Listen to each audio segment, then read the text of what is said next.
Cümleten selamun aleyküm hanımlar. Divapatik YouTube kanalıma hepiniz hoş geldiniz. Bugün birlikte 5 şiş görünümlü 2 şiş dikişsiz patik yapacağız. Ben patiğimde piyasada rahatlıkla bulabileceğiniz normal patiklik iplerden kullandım. Mavi rengim. Şişlerim 3 numara. Hemen modelimi de göstereceğim. İşte hanımlar, modelimiz bu şekilde. Çok güzel, çok şık bir model oldu. Ajurlu.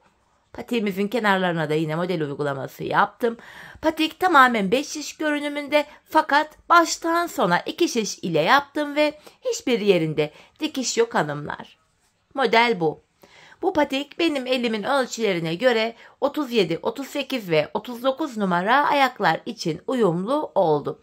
Hemen patiğimizi kenara bırakıyorum. Birlikte başlayalım. Burun kısmından başladım hanımlar ben patiğime. 12 ilmek olarak şöyle ipimin ucunda bir miktar bir ip bıraktım. 12 ilmek atıyorum. Şu ikinci ilmeğim 3, 4, 5, 6, 7, 8, 9, 10, 11 ve 12. 12 ilmeğimi attım, geri dönüyorum. Şurada bir miktar ipimiz kaldı. Bu ipimiz beklesin. Kesmeyeceğim. Taban yapımında yine aynı ipi kullanacağız. Şimdi geri döndük. Arka yüzdeyim hanımlar. Kenar ilmeğini örmeden alıyorum. İlk ilmeğimi. Arka yüzde ilk sırada ilmeklerimi ters olarak örüyorum. Patiğimizde bu şekilde ön yüzde düz, arka yüzde ters örgü uygulaması yapacağız burun bölümünde. Sonuncu ilmeğimi de ters ördüm. Geri dönüyorum. Şimdi de ön yüzdeyiz. Artık artırmalara başlayacağız. Kenar ilmeğini aldıktan sonra ikinci ilmeğimi örüyorum. Artırmaları ilk 2 ilmeği ördükten sonra yapacağız. Bir de son 2 ilmek kalana kadar örüp öyle artırmayı yapacağız. 2 ilmekten sonra hemen şuraya bir ilmek attım. Son 2 ilmek kalana kadar ilmeklerimi ön yüzdeyim düz olarak öreceğim. Bakın son 2 ilmek kaldı. Hemen artırmamı yapıyorum ve kalan 2 ilmeğimi örüyorum. Böylece şişimizde 14 ilmek oldu. Geri döndüm, arka yüzdeyim. Kenar ilmeğini aldıktan sonra arka yüzde ilmeklerin hepsini ters örüyorum. Artırma işlemi patiğimizin sadece ön yüzünde yapılıyor. Arka yüzde ilmeklerimizi normal ters olarak örüyoruz. Bakın şu artırdığım ilmeğimi de yine ters ördüm. Bu şekilde. Tekrar geri dönüyorum hanımlar. Ön yüzdeyiz. Artırmalara ön yüzde devam edeceğiz. Yine kenar ilmeğini aldıktan sonra ikinci ilmeğimi örüyorum. Artırmamı yaptım. Son 2 ilmek kalana kadar öreceğim.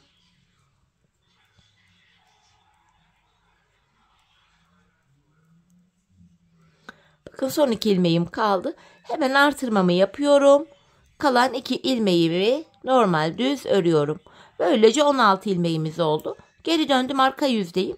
Kenar ilmeğimi aldıktan sonra arka yüzde ilmeklerimi yine ters olarak örüyorum. Patiğimizin burun kısmı bu şekilde yapılıyor hanımlar. Ön yüzde ilk 2 ilmeği örüp artırıyoruz ve son 2 ilmek kalana kadar örüp artırıyoruz. Arka yüzde de ilmeklerimizi bu şekilde ters olarak örüyoruz hanımlar. Patik burnu bu şekilde devam edecek. Hanımlar ben bu patiğimde şişimde 28 ilmeğim olana kadar artırmalarımı yaptım. Ardından da modelimize başladım. Şimdi hep birlikte 28 ilmeğimiz olana kadar artırmaları yapalım. Sonrasında buluşalım. Birlikte modele geçeceğiz. Evet hanımlar, ben 28 ilmeğim olana kadar artırmalarımı yaptım. Arka yüzde de 28 ilmeğimi ters ördüm. Şimdi ön yüzdeyim. Modele başlayacağız ama öncesinde modelimizin alt zeminini hazırlayacağız hanımlar. Öncelikle kenar ilmeğini örmeden aldım. Yanına 2 tane ters öreceğim. Şu birinci ters ilmeğim, şu da 2. Modelimiz 3 ilmek üzerine kuruluyor hanımlar. Model aralarında da 2'şer ilmek tersimiz var. Modelimiz için 3 tane düz örüyorum. 2 ilmek ters. 3 ilmek düz örüyorum. 2 tane ters. 3 ilmek düz örüyorum. 2 ilmek ters. 3 ilmek düz örüyorum. 2 ilmek ters. 3 ilmek düz ördüm. Son 2 ilmeğimi de ters olarak örüyorum. Geri döndüm hanımlar. Arka yüzdeyim. Arka yüzde kenar ilmeğimi örmeden aldım. İlmekleri gördüğüm gibi öreceğim. Hemen bakın şurada bir düz ilmek var. Düz örüyorum. Yanında 3 tane tersim var. Ters örüyorum. Ön yüzde düz ördüğümüz ilmekler arka yüzde ters örülüyor. Ters ördüğümüz ilmekler de arka yüzde düz örülüyor. Hemen önde 2 tane düzüm var. 2 düz, 3 tane ters.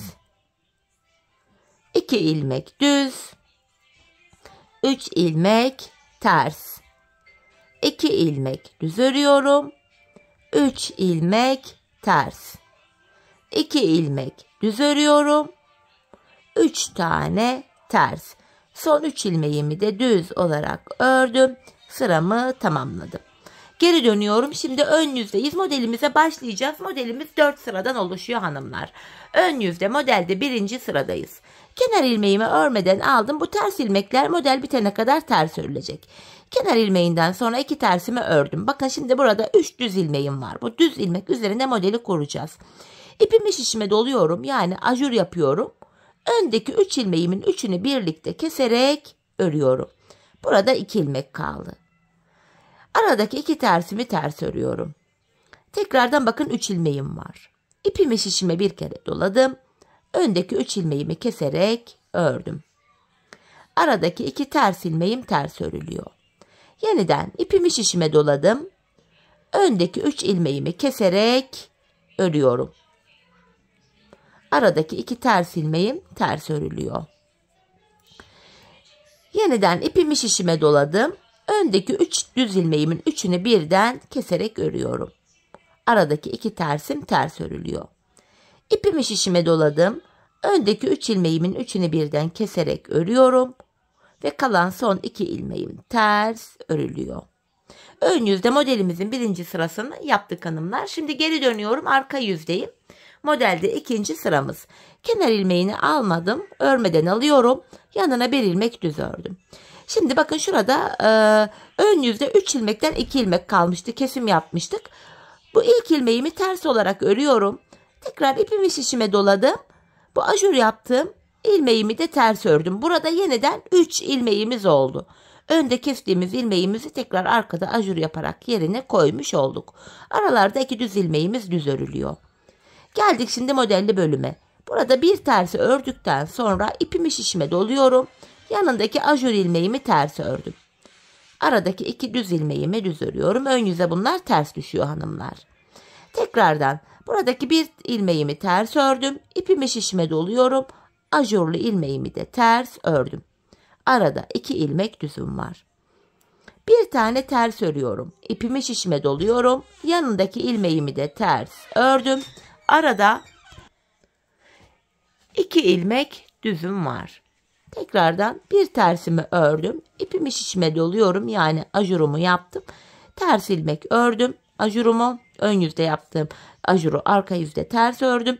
Son 3 ilmeğimi de düz olarak örüyorum. Arka yüzde 2. sıramı da tamamlamış oldum. Bakın hanımlar, geri döndük. Ön yüzdeyiz. Modelimizde 3. sıramız. Bu sıramızda kenar ilmeğini örmeden aldım. 2 ters ilmeğimi ters örüyorum hemen. İlmekleri gördüğüm gibi öreceğim. 3 ilmek düz örüyorum. Modelimin 3 ilmeğini düz ördüm. 2 tane ters. 3 ilmek düz örüyorum. 2 ilmek ters. İlmekleri gördüğümüz gibi örüyoruz hanımlar bu sıramızda. Şöyle. Model zaten ördükçe kendini gösterecek. Devam ediyorum yine. 3 ilmek düz örüyorum. 2 tane ters. Ön yüzde modelde 3. sıramız bu şekilde. İlmeklerimizi gördüğümüz gibi örüyoruz. 3 düz örüyorum. Kalan son 2 ilmeğimi de ters olarak örüp 3. sıramı tamamladım. Bu şekilde. Şimdi geri döneceğiz hanımlar. Arka yüzde modelde 4. sıramızı yapacağız. Kenar ilmeğimi örmeden aldım. İlmekleri gördüğüm gibi öreceğim. 1 ilmek düz var. Düz ördüm. 3 ters. Modelimiz 2 düz 3 ters olacak şekilde arka yüzde devam edecek. Modelimizin son sırası bu şekilde. 3 ilmek ters örüyorum. 2 ilmek düz. 3 ilmek ters örüyorum. 2 tane düz. 3 ilmek ters örüyorum. Kalan 3 ilmeğimi de düz olarak ördüm. Arka yüzde modelimi tamamladım. Şimdi geri dönüyoruz hanımlar. Ön yüzdeyiz. Modelimizde İlk modelimizi bitirdik. Şimdi ilk modeli nasıl yaptıysak ikinci modeli de aynı şekilde yapacağız. Model ördükçe kendini gösterecek. Şöyle kenar ilmeğini hanımlar örmeden aldım. İkinci ilmeğimi ters ördüm. Şimdi ikinci modele geçtik. Modelde birinci sıramız. İlk sırada yaptığımız işlemi yapacağız hanımlar. İpimi şişime doluyorum. Bakın ikinci ters ilmeğimi de ördüm öncelikle. Bakın önde 3 düz ilmeğim var. İpimi şişime doluyorum. Öndeki 3 ilmeğimin 3'ünü keserek örüyorum. İlk modeli yaptık. Arada 2 ters ilmeğim var. İkinci modelimi yapıyorum. İpimi şişime doluyorum. Öndeki 3 düz ilmeğimi keserek örüyorum. Arada 2 ters ilmeğim var. Bu şekilde. Yeniden hanımlar diğer modeli yapacağız. İpimi şişime doladım. Yani ajur yaptım. Öndeki 3 ilmeğimi kesiyorum. Arada 2 ters ilmeğimi ters ördüm. İpimi şişime doluyorum. Öndeki 3 ilmeğimi ördüm. Arada 2 ters ilmeğimi ters örüyorum. İpimi şişime doladım. Öndeki 3 ilmeğimi kesiyorum ve kalan son 2 ilmeğimi ters örüyorum. Bu şekilde ikinci modelin ilk sırasını yaptık. Geri döndüm, arka yüzdeyim. Modelde ikinci sıramız. Kenar ilmeğini aldım. Yanında bir düzüm var, düz ördüm. Bakın şurada modelde 2 ilmeğim var. İlkini ters olarak örüyorum. İpimi şişime doladım.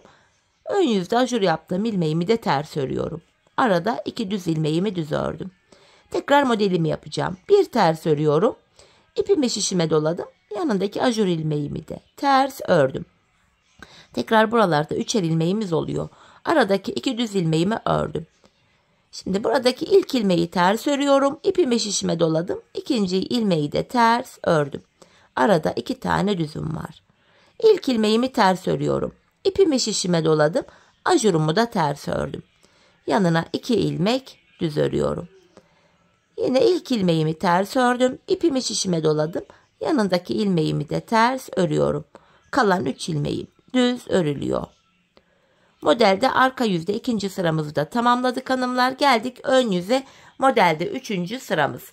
Yapacağımız işlem şöyle. Kenar ilmeğini aldıktan sonra 1-2 tane tersimi ördüm. İlmekleri gördüğüm gibi örüyorum. 3 ilmek düz, 2 ilmek ters. 3 ilmek düz örüyorum. 2 ters. 3 ilmek düz örüyorum. 2 ters. 3 ilmek düz örüyorum. 2 ters.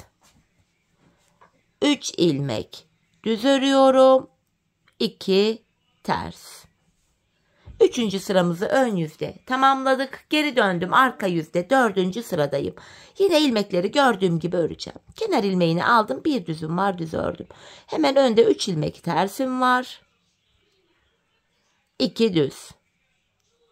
3 ilmek ters örüyorum. 2 ilmek düz. 3 ilmek ters örüyorum. 2 düz. 3 ilmek ters örüyorum. 2 ilmek düz. 3 ilmek ters ördüm ve kalan 3 ilmeğimi de düz olarak ördüm. Modelimi tamamladım. Bu şekilde hanımlar ikinci modeli de bitirdik. Model böyle devam ediyor. İlk 2 modelimizi baştan sona birlikte yaptık. Diğer modelimizde de yine aynı işlemi uygulayacağız hanımlar. Yani ilk 2 modelde yaptığımız gibi ilk sırada ne yapmıştık?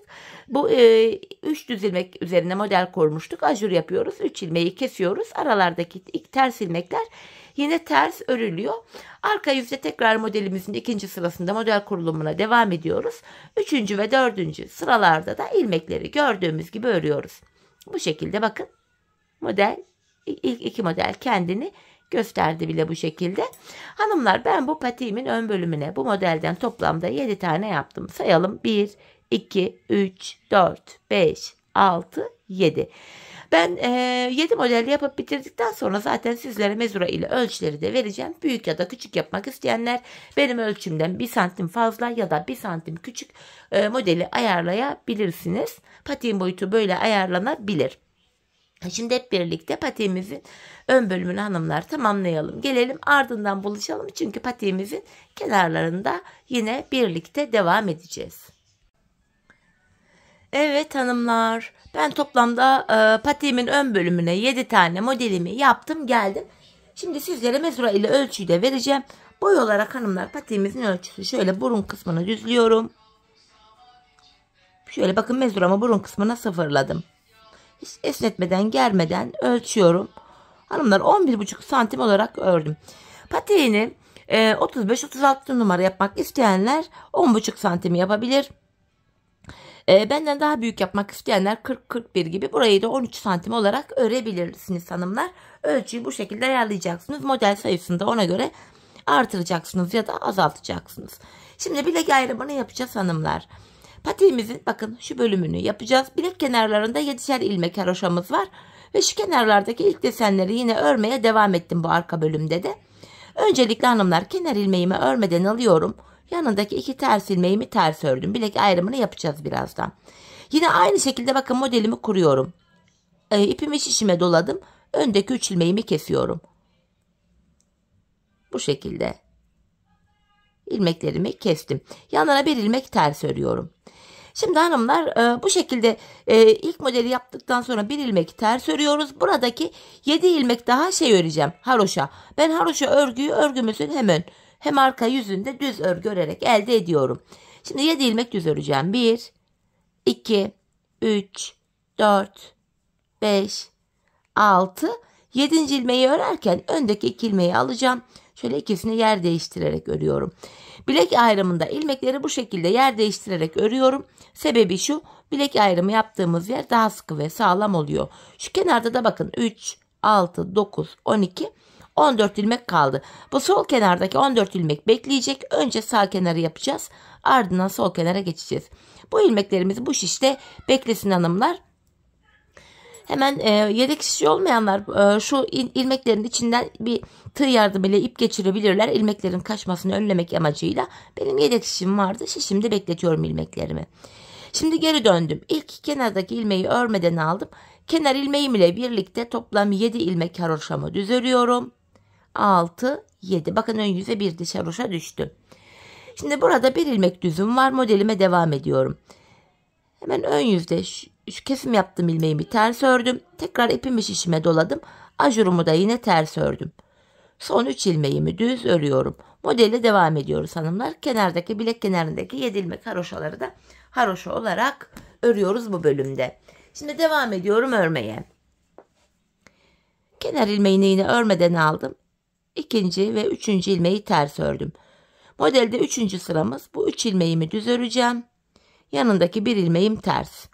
Kenardaki 7 ilmek haroşamı yine haroşa olarak örüyorum. Bu şekilde sonuncu ilmeğimi de ördüm. Tekrar geri dönüyorum. Arka yüzde de kenar ilmeğini aldıktan sonra kenar ilmeğim ile birlikte toplam 7 haroşamı düz örüyorum. Yanında bir ilmek düzüm var. Modelimin 4. sırasını yapıyorum şu anda. 3 ilmeğimi ters ördüm. Modelli olan 3 ilmeğimi ters. Son 3 ilmeğimi düz örüyorum. Bu şekilde hanımlar bakın. Şuradaki diş haroşamız oldu. Yine tekrardan kenara modelimizi yapacağız. Kenar ilmeğini aldıktan sonra 2 ters ördüm. Bakın yine modelimi yapıyorum. İpimi şişime doladım. Öndeki 3 ilmeğimi şöyle kesiyorum. Yanına bir ilmek ters ördüm. Buradaki 7 ilmeğimi haroşa örüyorum. Model bu şekilde devam edecek. Her 4 sırada bir yandaki modelimizi kuracağız. Kenara da 7 ilmek haroşamızı öreceğiz hanımlar. Ben patiğimin bu kenarına, şu kenarına toplamda şurada 14 diş haroşa olana kadar devam ettim. Bakın şurada şu an 2 diş haroşamız oldu. 14 diş haroşam olana kadar hem modelimi kurdum hem kenardaki haroşalarımı yaptım. Bu şekilde patiğimizin kenarını tamamlayalım hanımlar. Patiğimizin bu kenarını örerken de yine ayağımıza ölçerek yapalım. Hani ben bu tarz patiklerde devamlı nasıl ölçü alınacağını gösterdiğim halde ölçüyü tutturamadık diyen hanımlar olabiliyor. Patiğin burun kısmını parmak ucunuza şöyle getirin hanımlar. Patiğin şu arka bölümünü topuğunuzun şu kenarına gelene kadar öreceksiniz. Şu kenara. Bu şekilde ölçü alarak yaparsanız patik ayağınıza tam olur. Ayak numaranız ister 36 olsun ister 41 numara hiç fark etmez. Bu şekilde ölçü alırsanız patik ayağınıza tam olur. Şimdi hep birlikte patiğimizin bu sağ kenarını tamamlayalım. Gelelim hanımlar, sonra sol kenara geçeceğiz. Evet hanımlar, patiğimin sağ kenarını bitirdim. Şu kenarda 14 sıra haroşam var. Şimdi buradaki ilmeklerim kaçmasın diye bu ilmeklerimin içinden tığ yardımı ile bir ip geçireceğim hanımlar. Yani yedek şişiniz varsa ilmekler şişte de bekleyebilir, fakat patiğimizin tabanını örerken bu şişler elime takılmasın, rahat taban örebileyim diye ben bu şekilde ilmeklerin içinden ip geçiriyorum. Bu ilmeklerimizi sonrasında patiğimizin taban bölümü, topuk bölümüne geldiğimizde tekrar şişimize takıp kullanacağız. İlmeklerimi de geçiremedim. İpimi yarım almışım. Şöyle yeniden bir çıkartıp tekrar takacağım. Hani dediğim gibi sizler burada şişte bekletebilirsiniz. Ama ben şiş olunca rahat edemiyorum. Evet, şöyle ipimi geçirdim. Topuk bölümünde dediğim gibi bu ipteki ilmekleri tekrardan şişimize alacağız. Kullanacağız ilmeklerimizi sonra. Hemen şu mavi ipimi de bakın haroşal tarafta değil, sağ tarafta bırakıp kestim. Şimdi patiğimizin diğer kenarını yapacağız hanımlar. Yani sol kenarını. Bu sol kenarda ilk bilek ayrımı yaptığımız yerden itibaren başlıyoruz. Buradaki ilk 7 ilmeğim haroşa. İpimi buradan ekleyerek örmeye başlayacağım. İlk 7 haroşa ilmeğimi normal düz öreceğim. Şu ikinci ilmeğim. Hemen ipimin ucunu da şuraya düğümlüyorum. İlk 7 ilmek haroşa olacak. Kalan 7 ilmeğimi de modelime yine kuracağım. Şu üçüncü ilmeğim. Şu dördüncü ilmeğim. Şu 5. haroşa ilmeğim. Şu 6, şu da 7. Bu 7 ilmek haroşa olarak örülecek. Modelime geçmeden önce bakın burada da 2 ilmek tersim var. 2 tersimi örüyorum. Model kurulumunu buraya da yapacağım. İpimi şişime doluyorum. Öndeki 3 ilmeğimi kestim. Kalan 2 ilmeğimi ters örüyorum. Geri döndüm hanımlar. Arka yüzdeyim. Kenar ilmeğimi aldıktan sonra yanındaki bir ilmeğimi düz ördüm. Bakın model olan bölümde ilk ilmeğimi ters örüyorum. İpimi şişime doladım. Şu ajurumu da yine ters ördüm. Yanında 2 ilmek düzüm var. Kalan 7 haroşa ilmeğimi de yine düz örüyorum. Hem arka yüzde bu 7 haroşa ilmeğimi düz örüyorum. Sonuncu ilmeğimi de ördüm. Bakın tekrar geri döndüm. Şurada da yine bir diş haroşamız oluştu. Kenar ilmeğini aldım.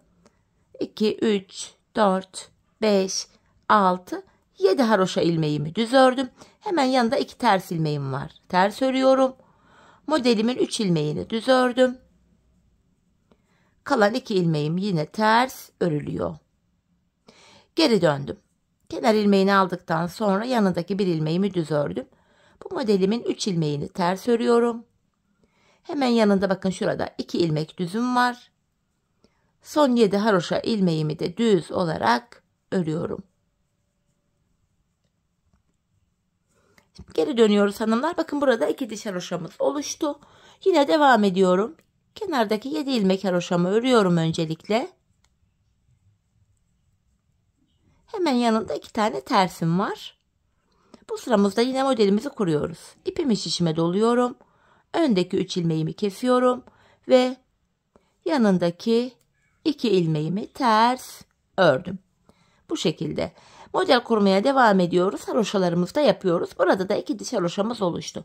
Ben şu sağ kenarımıza 14 diş haroşa yapmıştım. Buraya da aynı sayıda haroşalarımı yapacağım. Çünkü kenarlarımız eşit olacak. Siz de bu sağ kenara kaç diş, kaç sıra haroşa yaptıysanız aynı sayıda haroşaları bu sol kenara da yapın gelin hanımlar. Ardından buluşalım. Evet hanımlar, patiğimin bu şekilde sol kenarında ördüm. 14 diş haroşam oldu.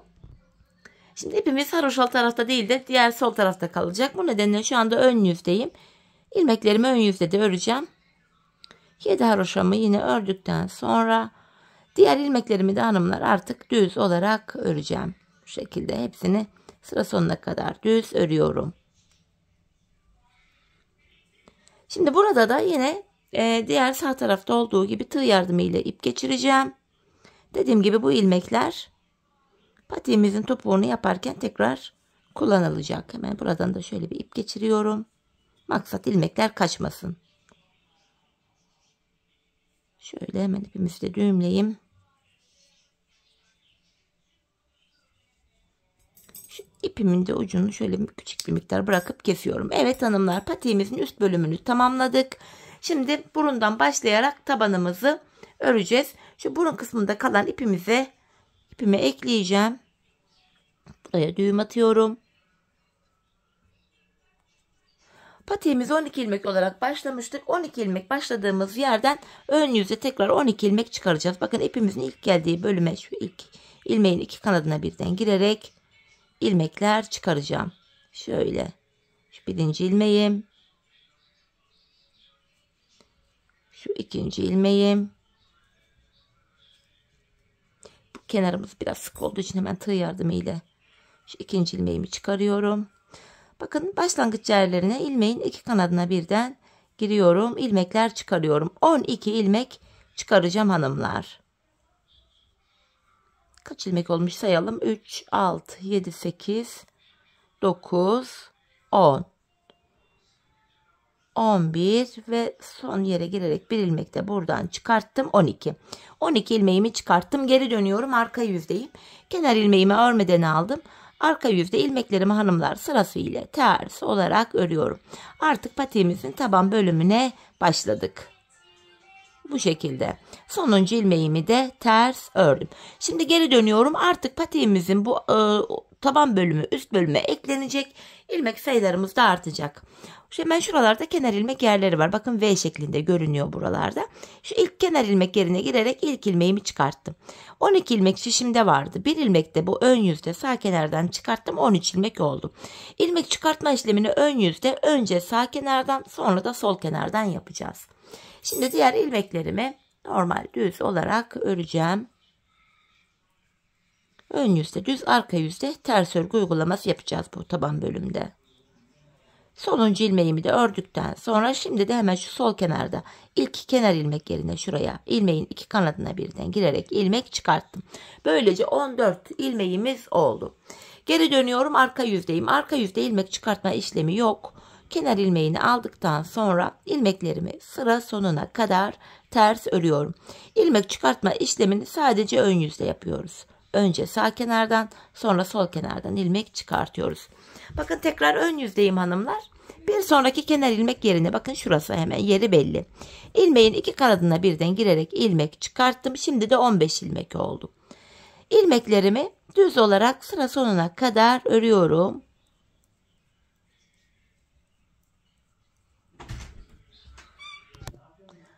Bu şekilde hepsini ördüm. Şimdi de hemen şu sol kenarda ilmeğin iki kanadına birden girerek ilmek çıkarttım. 16 ilmeğimiz oldu.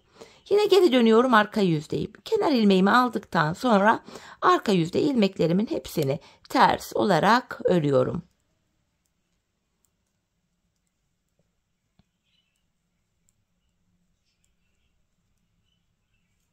Tekrar geri döndük hanımlar. Ön yüzdeyiz. Yine devam ediyoruz. Bakın bir sonraki kenar ilmek yerine girdim. İlmek çıkarttım. 17 ilmek oldu.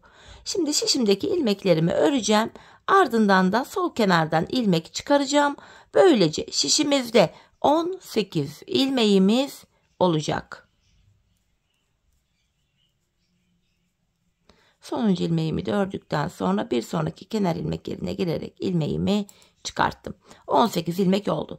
Hanımlar biz bu işleme şişimizde 28 ilmek olana kadar devam edeceğiz. Zaten patiğimizin üst bölümünü de 28 ilmek olarak yapmıştık. Şimdi 28 ilmek olana kadar patiğimizin burun kısmını örelim gelelim.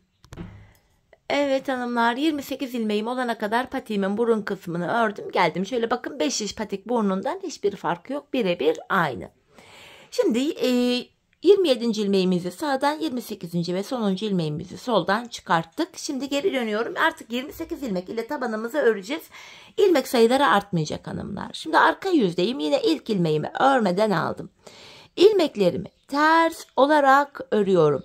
Son 2 ilmeğim kalana kadar ilmeklerimi ters olarak öreceğim hanımlar.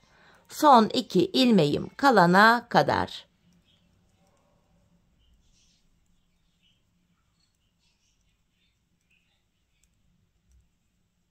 Bakın son 2 ilmeğim kaldı. Bu son 2 ilmeğimi arka yüzde olduğum için tersten kesiyorum. 27 ilmeğim kaldı kesim yaptığım için.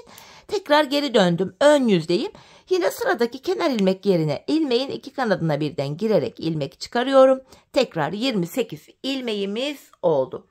Şimdi ön yüzdeyim. İlmeklerimi sırasıyla düz öreceğim. Şimdi de son 2 ilmek kalana kadar düz öreceğim hanımlar. Son 2 ilmeğimi keseceğim ve sıradaki kenar ilmek yerinden ilmek çıkaracağım.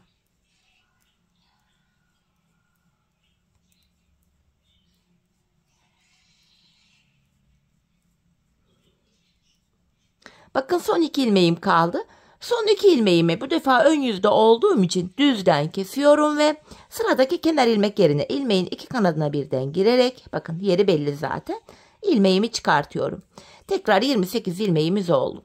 Patiğimizin arkası bu şekilde örülüyor hanımlar. Geri döndüm. Kenardaki ilk ilmeği örmeden aldım. İlmeklerimi ters öreceğim. Patiğimizin bu bölümünde eğer ki arka yüzdeysek son 2 ilmeğimizi tersten kesiyoruz.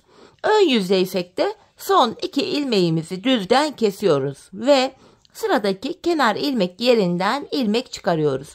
Böylece ilmek sayıları artmadan 28 ilmek ile tabanımızı örmüş oluyoruz. Son 2 ilmeğim var. Arka yüzde olduğum için tersten kesiyorum. Geri döndüm. Hemen bir sonraki kenar ilmek yerine girerek ilmek çıkartıyorum. Şimdi ön yüzdeyim hanımlar. Aynı işlemi yapıyorum.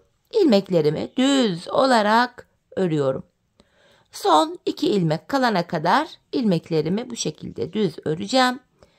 Ön yüzde olduğum için son 2 ilmeğimi düzden keseceğim ve sıradaki kenar ilmek yerine girerek ilmek çıkaracağım. Son 2 ilmeğimi şöyle düzden kesiyorum ve bir sonraki kenar ilmek yerine girerek ilmeğimi çıkarttım. Patiğimizin tabanı 28 ilmek ile böyle örülecek hanımlar. Biz bu işleme bakın şuraya ve şuraya gelene kadar, yani şuralarda son kenar ilmek yerlerine gelene kadar devam edeceğiz. Şimdi hep birlikte patiğimizin tabanını son kenar ilmek yerlerine gelene kadar örelim gelelim.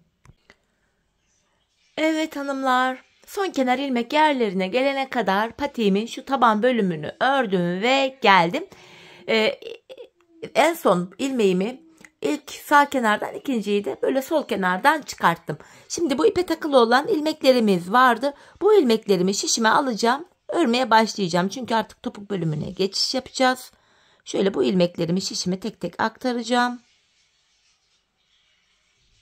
İpi çekip böyle de takabilirdim ama ilmeklerim kaçmasın diye bu diğer ip içindeyken ilmeklerimi şişime alacağım. Sonra da ipimi çekeceğim. Şöyle. Hemen şuradaki minik ipi de tekrar şuraya düğümlüyorum. Patik sökülmesin diye. Bu ilmeklerimi de artık öreceğim hanımlar. Hepsini örmeye devam edeceğim. Şöyle ipimizin ucunda gizleyerek götürüyorum. Atlatarak götürüyorum. Bu şekilde ilmeklerimi örüyorum. Şurada hemen bakın son 7 ilmeğim haroşa. Haroşalarımı yine haroşa olarak öreceğim. Topukta model bütünlüğü sağlansın diye haroşalara yine devam edeceğiz. Şimdi geri döndüm hanımlar. Arka yüzdeyim. Kenar ilmeğimi aldıktan sonra 2, 3, 4, 5, 6, 7 haroşamı düz ördüm. Arka yüzde olduğum için diğer ilmeklerimi de ters olarak örüyorum. Sıra sonuna kadar ilmeklerimi öreceğim. Ardından diğer taraftaki ipe takılı olan ilmekleri de şişime alacağım. Onları da öreceğim. Böylece ilmeklerin hepsi aynı şişte toplanmış olacak. Tabanımızda 28 ilmeğimiz vardı. Sağ ve sol kenarda da 14'er ilmeğimiz vardı. Hepsi tek şişte toplanınca toplam ilmek sayımız 56 olacak. Evet, sonuncu ilmeğimi de ördükten sonra hemen şuradaki ipe takılı olan ilmeklerimi de şişime aktaracağım. Şöyle sırasıyla ilmeklerimi şişime alıyorum hanımlar. Hepsini teker teker. Sonra bunları da öreceğiz. Ön yüzde topuğumuzun kesimine başlayacağız. Hemen şu ipimi de çekiyorum şuradan. Şöyle ucuna düğüm atacağım. Şuraya. Arka tarafa doğru düğümümü atıyorum hanımlar. Düğüm ön yüze çıkmasın. Şöyle. Buradaki ilmeklerimi de yine ters örmeye devam ediyorum.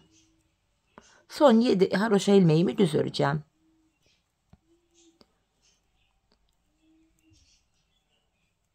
Bakın son 7 ilmeğim kaldı. Bu haroşalarımı düz olarak örüyorum hanımlar. İlmeklerin hepsi tek şişte toplandı. Şimdi geri döndüm, ön yüzdeyim. Bu aşamada topuk kesiminde bana kolaylık sağlasın diye ön yüzden baktığımızda sol kenara 24 ilmek ayıracağım. Sayalım. 4, 8, 12, 16, 20, 24. Hemen yerini belli etmek için de hanımlar şu aradan ipimi takayım. 24 ilmeğimizi ayırdığımız yerimiz belli olsun diye hemen şuraya ipimi takıyorum. Şimdi topuğumuzu örmeye başlayacağız. Bu bölümde kenardaki 7 ilmek haroşamız yine haroşa olarak örülecek. Bakın şöyle. Topuk bölümünde model bütünlüğü sağlansın diye. Öncelikle kenar ilmeğini aldıktan sonra şu ikinci ilmeğim 3, 4, 5, 6 ve 7 haroşamı ördüm. Ön yüzdeyim. İlmeklerimi sayarak ve düz olarak örmeye devam edeceğim. 7 haroşamı örmüştüm. 8, 9, 10, 11, 12, 13, 14, 15. Şu ipin ucunu da gizleyerek götüreyim hanımlar. 16, 17,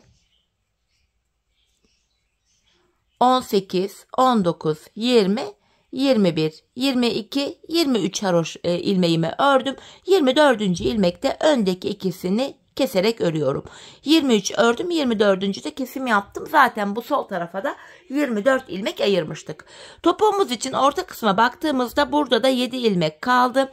Bu 7 ilmek her seferinde birer birer kesilecek, eksilecek, bitecek ve böylece topuğumuz oluşacak. Şimdi yapacağımız işlem şu. Kesimden sonra geri dönüyorum. Arka yüzdeyim. İlk ilmeğimi örmeden aldım. Arka yüzde olduğum için diğer ilmeklerimi ters olarak örüyorum. Sadece kenardaki son 7 haroşa ilmeğimi düz öreceğim. Bu şekilde. Bakın son 7 ilmeğim. Bunları düz örüyorum haroşalarımı. Bu şekilde. Sonuncu ilmeğimi de ördüm. Tekrar geri döndüm. Ön yüzdeyim. Bir önceki sırada yaptığımız işlemin aynısını yapacağız. Yani 23 ilmek öreceğiz. 24. de kesimi yapacağız. 7 haroşamı ördüm. Sayarak gideceğim. 8, 9, 10, 11, 12, 13, 14, 15, 16, 17, 18, 19, 20, 21, 22, 23. 24. ilmekte şu öndeki ikisini alıyorum. Kesimimi yapıyorum. İkinci kesimi yaptık. Bir önceki sırada şu arada 7 ilmek vardı. Şimdi baktığımızda 1 ilmek eksildi. 6 ilmek kaldı. Tekrar geri döneceğiz. Kesimi yaptık. Arka yüzde ilmekleri öreceğiz. Ön yüzde yine 23 ilmek örüp 24. de kesimi yapacağız. Biz bu kesme işlemine şu aradaki 6 ilmek bitene kadar devam edeceğiz hanımlar. Şimdi hep birlikte şu 6 ilmeğimiz bitene kadar patiğimizin topuğunu sizlere tarif ettiğim gibi örelim gelelim. Evet hanımlar, şu işaretleyerek kadar patiğimin topuk bölümünü ördüm. Geldim, ipimi çekiyorum artık. İlk başta şu sol tarafa 24 ilmek ayırmıştım. Kesimlerden sonra sağ şişimde de 24 ilmeğim kaldı. Yani her iki şişimizdeki ilmek sayısı da birbirine eşit. Patiğimin düz tarafı içeride, ters tarafı da dışarıda olacak şekilde ikiye katladım. Hemen kesimime başlayacağım. Ben tığ ile kolay kesim yapabildiğim için tığımı aldım. İlk kesimim şöyle. Benden taraftaki şişten bir ilmek, ikinci şişten de bir ilmek aldım. İkisini topluyorum. Diğer kesimlerimi de şöyle yapacağım. Benden taraftaki şişten bir ilmek, ikinci şişten de bir ilmek aldım. İkinci ilmeği ilkinin içinden geçirip tığımdaki ilmeklerimi topluyorum. Benden taraftaki şişten bir ilmek, ikinci şişten de bir ilmek aldım. İkinci ilmeği ilkinin içinden geçirdim. Tığımdaki ilmeklerimi topluyorum. Karşılıklı olarak şişlerimizden birer tane ilmek alıyoruz ve ikinci şişten aldığımız ilmeği ilk şişten aldığımız ilmeğin içinden geçiriyoruz. Tığımızdaki ilmeklerimizi topluyoruz. 5 şiş patiklerimde uyguladığım topuk kesim yöntemini 2 şiş patiğimde de uyguladım. Her iki patiğimizin topuğu da aynı yöne, aynı şekilde kesiliyor hanımlar. Bu şekilde sırasıyla şişlerimizden birer tane ilmek alıyoruz ve kesimimizi yapıyoruz. Kalan ilmekleri de aynı şekilde keselim gelelim. Evet, ilmeklerimi kestim geldim. Son birer ilmeğim kaldı. Bu aşamada önce benden taraftaki, sonra da ikinci şişindeki ilmeğimi tığıma aldım. Tığımda 3 ilmeğin 3'ünü birden topluyorum. 2 tane de zincir çektim. İpimi kesiyorum. Patiğimizi böylece tamamladık hanımlar. Hemen ipimizin ucunu arkaya gizleyeceğim. Şöyle düğümleyerek, sıkılayarak ipimizin ucunu gizliyorum. Evet, bakın hanımlar, topuğumuz şu şekilde. Gördüğünüz gibi 5 diş patik topuğu gibi hiçbir farkı yok. Çok temiz, güzel bir görüntüsü var. Görüntü itibariyle hanımlar bakın, patiğimiz şöyle. Patiğimizin duruşu bu. Hemen makineye ama giydireceğim. Birlikte ayağımızda da görelim. 5 diş patik bilmeyen hanımlar için çok iyi, çok hoş bir fikir oldu. Gayet kolaydı yapılışı ve dikişsiz olduğu için de çok kolay, çok rahat kullanımı var. Çeyiz için de çok uygun hanımlar. Evet, patiğimizin ayaktaki duruşu da bakın bu şekilde. Hemen kenardan göstereyim. Bakın kenarları da böyle çok şık, güzel durdu. Diğer kenarı da böyle. Patiğimizin tabanı, topuğu, model bu şekilde. Evet hanımlar, yine birlikte güzel bir modelin daha sonuna geldik. Umarım sizlere faydalı, hoş bir video olmuştur. Yeni modellerde, yeni videolarda buluşmak dileğiyle. Şimdilik hoşça kalın, sağlıcakla kalın.